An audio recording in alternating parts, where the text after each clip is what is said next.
Bonjour à tous, bienvenue chez LTPS pour ce nouveau tutoriel vidéo. Aujourd'hui, on est dans l'application Surpad pour les GNSSI Survey et on va voir comment se connecter à un appareil de topographie avec la tablette. Alors soit en général ça va être un GNSS, mais ça peut très bien être aussi une station totale. Donc là, je suis dans le menu applicatif.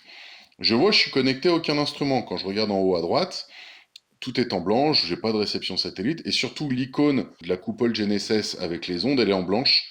Si j'étais connecté, elle sera en vert. Donc là, je clique sur l'icône. Fabricant de l'appareil, c'est toujours du Survey, mais on pourrait très bien avoir d'autres appareils compatibles.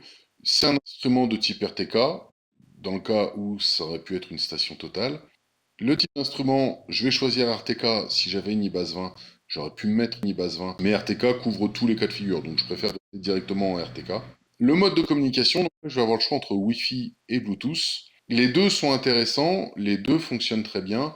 Il y a deux cas où je préfère utiliser le Wi-Fi. Tout d'abord, c'est dans le cas où j'utilise un RTK 10 mini avec l'implantation en réalité augmentée. Il va falloir que je passe en Wi-Fi pour avoir la réalité augmentée, mais quand je vais lancer la réalité augmentée, il va me proposer automatiquement de switcher. Et je peux très bien me connecter directement au Wi-Fi. Et l'autre cas, c'est dans le cas où j'utilise ma base en mode IP, donc par Internet.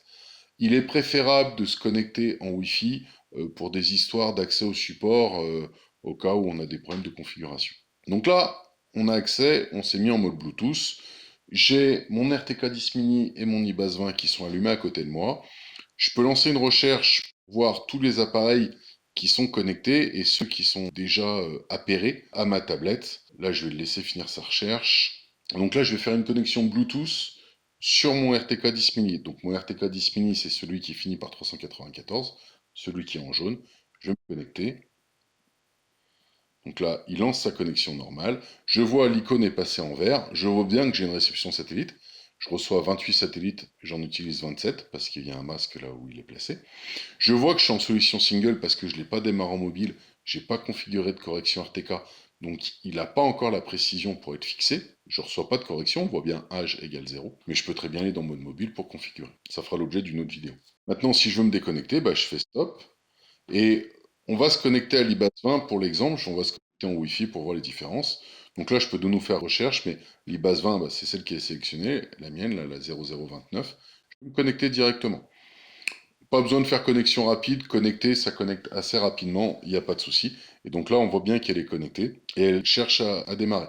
On va voir tout ce qui est les différents démarrages de base possibles dans d'autres vidéos. Donc je vous invite à vous abonner et à continuer à nous suivre. En tout cas, merci pour votre attention et je vous dis à très bientôt. Bonne journée à tous.